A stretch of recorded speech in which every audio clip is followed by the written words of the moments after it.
तपाईले नै प्रार्थना गर्नु भनेर सिकाइरहनु भएको छ तर पनि तपाईहरु कहिले दिन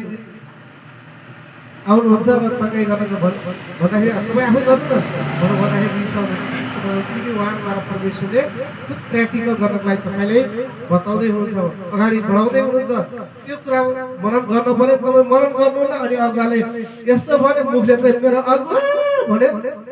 मनबाट यस्तो भने त्यो पर गएर गएपछि ससमा त ठिकै छ होइन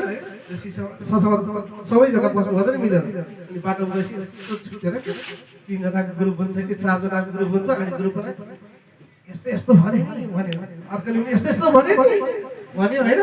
अनि हिँड्यो अनि कसको महिमा भयो परमेश्वरको या पापको महिमा भयो पापको महिमा गर्नेवालाको हामी नै हो नि हैन परमेश्वरको महिमा गर्नेको हामी नै कसको महिमा गर्दा तपाईले प्रतिफल पाउनु भयो राम्रो असल प्रतिफल कसको महिमा गर्दाखेरि पाउनु भयो भन्नु त भनेपछि परमेश्वरको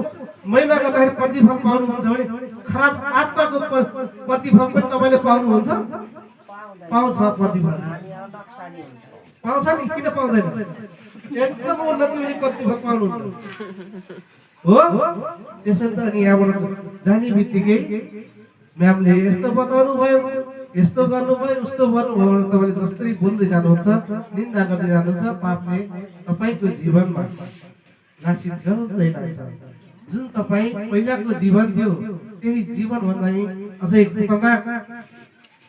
जीवन हुनेछ हालत परेशानी हुनेछ तपाईलाई कुनै ठाउँमा गएर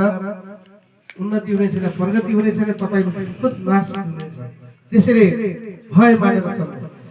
जब अगुवाको मुखद्वारा आएको वचनलाई जसले सुन्छ र तुरन्त पालन गर्छ ऊ धन्यको हुनेछ उसैले उपकार हुनेछ बुझ्नुभयो नि भनेपछि उपकार पाउनको लागि तपाईहरु आउनु